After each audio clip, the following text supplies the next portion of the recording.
Assalamualaikum warahmatullahi wabarakatuh. Halo Sobat Sehat, jumpa lagi bersama saya Maulida dalam acara podcast Bincang Santai Rumah Sakit Umum Daerah Datu Sanggul.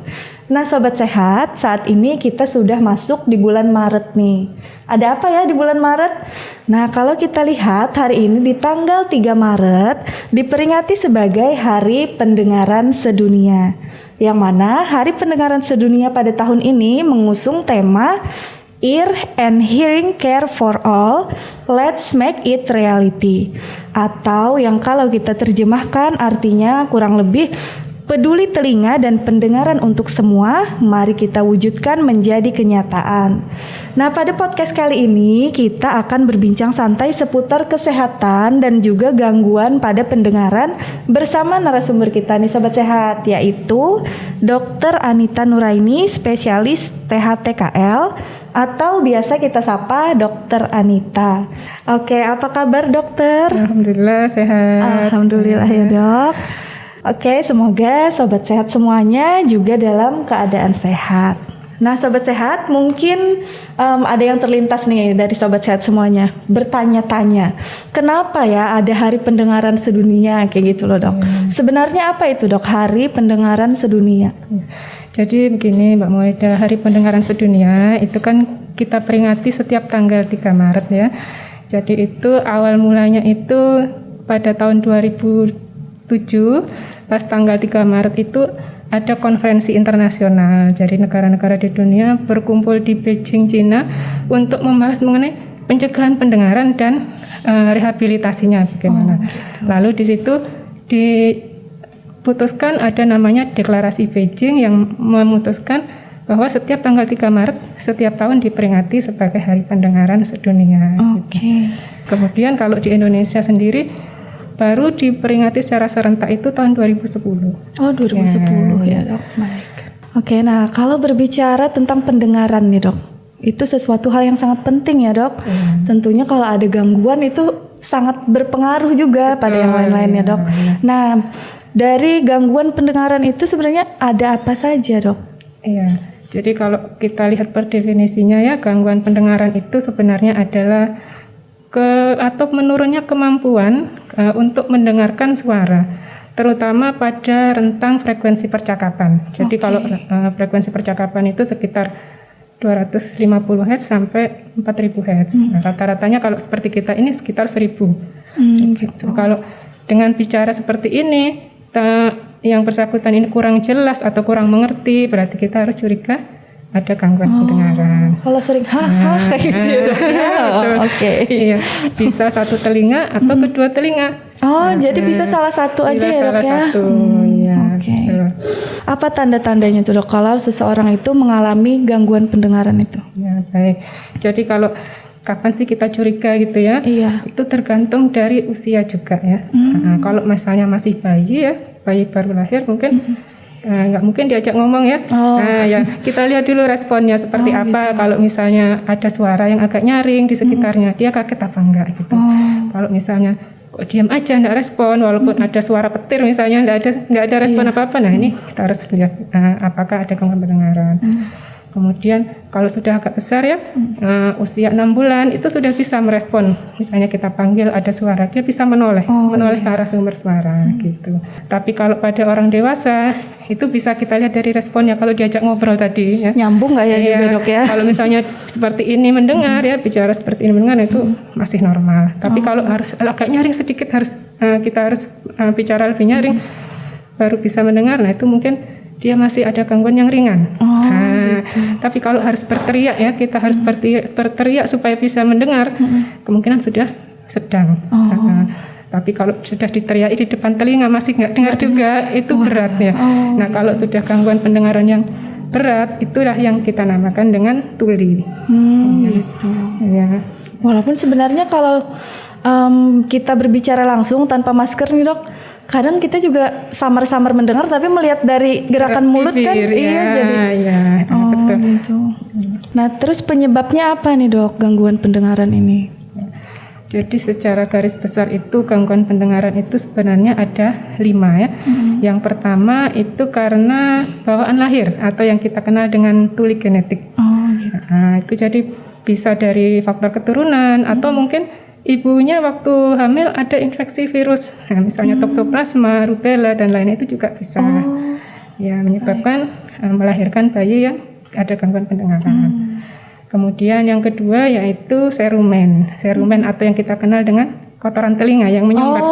Itu serumen. Ya, kemudian yang ketiga itu karena infeksi atau kalau kita bahasa awamnya itu congek atau kalau bahasa Banjarnya corek ya mungkin orang gitu. Ya. Jadi keluar cairan gitu. Iya, ya keluar cairan itu karena cairannya keluar dari telinga bagian tengah dan biasanya gendang telinganya berlubang.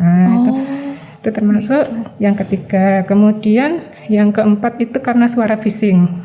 Suara bising terlalu sering gitu ya, Dok? Terlalu sering. Biasanya pada pekerja yang di pabrik, operator mesin, kemudian pada TNI yang biasanya latihan nembak, suara tembakannya tiba-tiba itu bisa. Gitu. Atau pada anak muda yang suka pakai headset, headset mendengarkan musik keras-keras. Gitu. Kemudian kalau pada anak-anak juga bisa, biasanya kalau sering bermain di tempat permainan anak dengan suara musik ya, itu kan sering kita lihat di mal-mal itu. Nyaring ya, Dok? Nyaring. Sampai harus ngomong aja harus teriak ya kan, baru kedengaran. Kemudian yang terakhir itu karena faktor usia, lanjut. Biasanya pada usia di atas 65 tahun. Jadi menurun fungsi pendengaran. Iya, itu karena faktor alamnya. Terus kalau ada gangguan pendengaran ini berarti masih bisa disembuhkan nggak, Dok? Ya, jadi terkait dengan apa bisa sembuh atau tidak kembali ke penyebabnya tadi. Nah, kalau misalnya karena serumen atau karena kotoran telinga, setelah dibersihkan sudah kembali bisa lagi. Atau kalau misalnya infeksi ya, infeksi tapi masih ringan, bisa kita obati atau perlu dioperasi untuk menutup gendang telinganya. Bisa kalau juga. Misalnya masih ringan masih bisa, tapi kalau yang levelnya lebih berat, kemungkinan tidak bisa kembali normal juga. Tapi bisa pakai alat bantu berarti bisa ya? Pakai alat bantu. Gitu. Sama dengan yang karena lahir, karena faktor usia juga bisa ditolong dengan pakai alat bantu tadi. Ya. Nah, berbicara tentang pencegahannya nih, Dok. Kan tadi dokter menjelaskan beberapa penyebabnya tadi ya, Dok. Salah satunya karena serumen tadi, penumpukan kotorannya itu.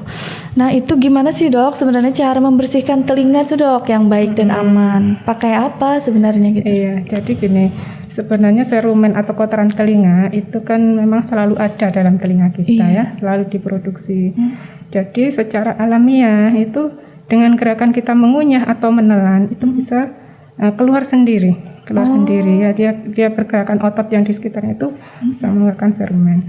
Tetapi pada beberapa kondisi ya, misalnya karena yang telinganya yang kecil ya, karena memang anatominya seperti itu kan ada ya, atau sifatnya yang lengket jadi sulit keluar sendiri. Benar, ada yang lengket juga, Dok. Iya, jadi kalau seperti itu maka perlu tindakan untuk mengeluarkan. Untuk awalnya bisa dilakukan ditetesi dulu pakai cairan yang membantu mengencerkan ya, misalnya kayak minyak zaitun atau minyak kelapa atau baby oil. Jadi bisa ditetesi sendiri di rumah nih, Dok? Bisa ya, dengan cairan yang ada. Nah, kalau misalnya ada kesulitan masih belum keluar juga, maka perlu dibawa ke dokter ya. Tapi kalau misalnya sudah keluar sendiri, boleh dibersihkan pelan-pelan aja pakai cotton bud tapi di luar aja. Jadi bagian luarnya aja ya, Dok? Bagian luarnya saja.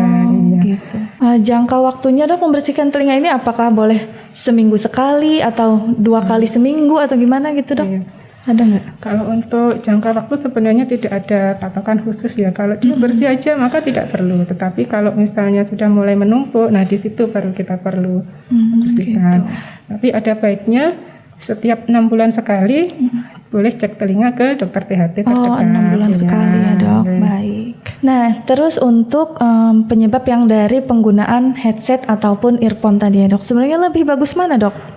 Kalau memang diperlukan penggunaannya, lebih bagus headset atau earphone, Dok?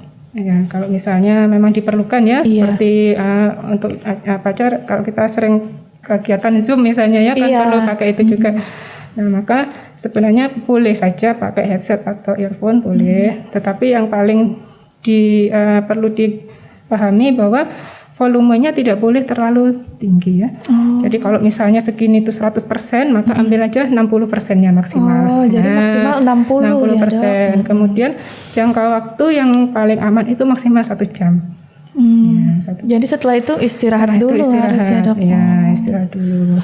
Pencegahannya nih, apalagi kira-kira, Dok, selain itu tadi? Pencegahan untuk gangguan pendengaran secara keseluruhan ya. Iya, secara keseluruhan. Jadi kalau untuk gangguan pencegahannya, yang pertama itu adalah pola hidup sehat. Yang gimana tuh, Dok? Nutrisinya harus seimbang. Kemudian olahraga teratur juga membantu. Kemudian hindari konsumsi alkohol dan rokok. Iya. Ngaruh juga, Dok, ke pendengaran. Jadi kalau yang saya sebutkan yang 3 tadi itu sebenarnya fokusnya itu mencegah radikal bebas ya, karena itu berdasarkan penelitian yang ada, radikal bebas itu ternyata bisa mencetuskan atau mempercepat proses penurunan fungsi pendengaran. Ternyata. Kalau pada umumnya yang normal itu pada usia 65 tahun ya, mungkin baru menurun. Tapi pada orang yang dengan faktor ya misalnya merokok, alkohol bisa lebih cepat. Bisa lebih cepat, bahkan sebelum usia 60 tahun sudah mulai menurun. Baik. Kemudian mencegahnya dengan menghindari paparan bising tadi. Kalau misalnya pekerja atau misalnya seperti TNI yang latihan menembak, maka sebaiknya pakai pelindung telinga, pakai pelindung telinga atau earplug ya, supaya suara itu tidak langsung masuk ke telinga, menghindari paparan secara langsung. Jadi pakai APD gitu ya, Dok? Ya, pakai APD. Nah, terus gimana nih, Dok, cara mendeteksi dini gangguan pendengaran terutama pada anak-anak, bahkan mungkin bisa juga pada orang dewasa?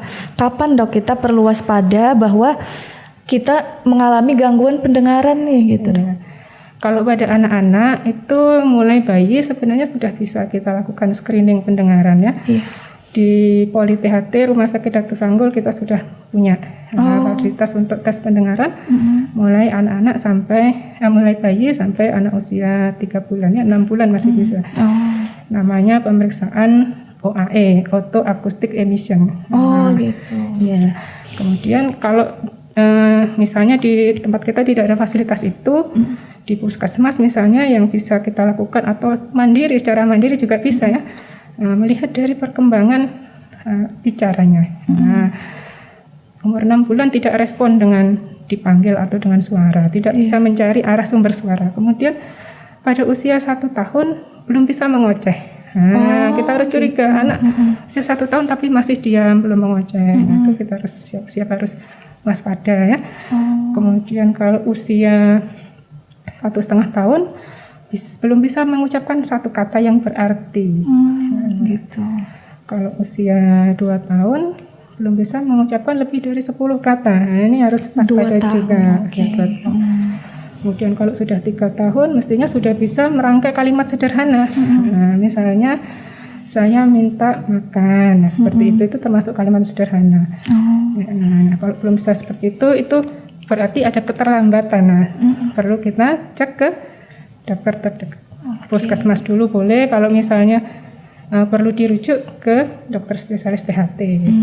Berarti memang dari 6 bulan harusnya juga sudah diperhatikan ya, Dok ya. Malah mulai bayi baru lahir. Jadi pada saat 6 bulan itu sudah mulai dilakukan habilitasi atau pemberian alat bantu dengar atau yang lainnya. Gitu. Baik. Nah, Dok, kadang netizen juga bertanya nih, Dok, apakah konsumsi obat dalam jangka panjang tuh, Dok, biasanya berpengaruh nggak terhadap gangguan pendengaran? Iya, baik. Jadi kalau untuk obat memang tidak semua obat bisa pengaruh ke pendengaran ya. Ada beberapa obat seperti antibiotik tertentu, namanya golongan aminoglikosida ya. Nah, biasanya yang sering itu dipakai untuk pengobatan penderita TBC. Nah, yang memerlukan injeksi biasanya ya kan ada beberapa yang perlu injeksi seperti streptomycin. Itu kalau dipakai jangka panjang efek sampingnya salah satunya ke pendengaran. Nah, jadi pada penderita tersebut tentunya perlu dievaluasi berkala pendengarannya. Gitu ya. Terus ada beberapa obat lagi, obat-obatan untuk kanker ya, seperti namanya cisplatin atau yang lain. Kemudian obat-obatan untuk pasien jantung ada juga ya. Gitu. Golongan asetil salisilat, nah itu salah satunya juga. Berarti memang disarankan oleh dokter, berarti harus kontrol rutin ya dok? Rutin. Kalau ada keluhan sebaiknya segera dites pendengarannya. Gitu. Baik. Nah ini terakhir nih dok, pesan untuk sobat sehat semuanya untuk menjaga kesehatan pendengaran. Silahkan dokter. Baik, untuk menjaga kesehatan pendengaran supaya kita bisa mendengarkan sampai usia lanjut ya, berfungsi baik, maka yang pertama pola hidup sehat. Yang pertama yaitu pola hidup sehat, misalnya dengan nutrisi seimbang. Nutrisi seimbang itu ya semua jenis zat gizi tercukupi ya. Hindari makan makanan yang tinggi lemak. Hindari alkohol dan rokok. Kemudian hindari juga suara bising. Dan apabila ada keluhan telinga atau pendengaran, segera berobat ke tempat pelayanan kesehatan terdekat. Dalam hal ini puskesmas. Apabila diperlukan maka bisa dirujuk ke dokter THT terdekat. Baiklah, nah sangat menarik ya Sobat Sehat perbincangan kita hari ini bersama dengan Dr. Anita. Nah untuk Sobat Sehat yang ada di rumah yang ingin bertanya seputar kesehatan tentunya boleh banget. Gimana caranya? Nah Sobat Sehat bisa kirimkan pertanyaan di media sosial Rumah Sakit Umum Daerah Datu Sanggul. Boleh Instagram, Facebook atau boleh komen di channel YouTube kami. Nah nanti pertanyaan Sobat Sehat yang terpilih akan kita tampilkan pada konten Tanya Dokter. Nah untuk itu jangan lupa nih untuk Sobat Sehat semuanya untuk follow, like, dan komen di semua media sosial Rumah Sakit Umum Daerah Datu Sanggul agar tidak ketinggalan seputar informasi tentang kesehatan. Baiklah, dengan begitu berakhir perbincangan santai kita hari ini bersama dengan Dr. Anita. Terima kasih kepada Dr. Anita yang sudah meluangkan waktu untuk berbagi ilmu dan pengetahuan bersama Sobat Sehat semuanya. Dan saya Maulida pamit undur diri. Sampai jumpa pada podcast Bincang Santai selanjutnya. Wassalamualaikum warahmatullahi wabarakatuh.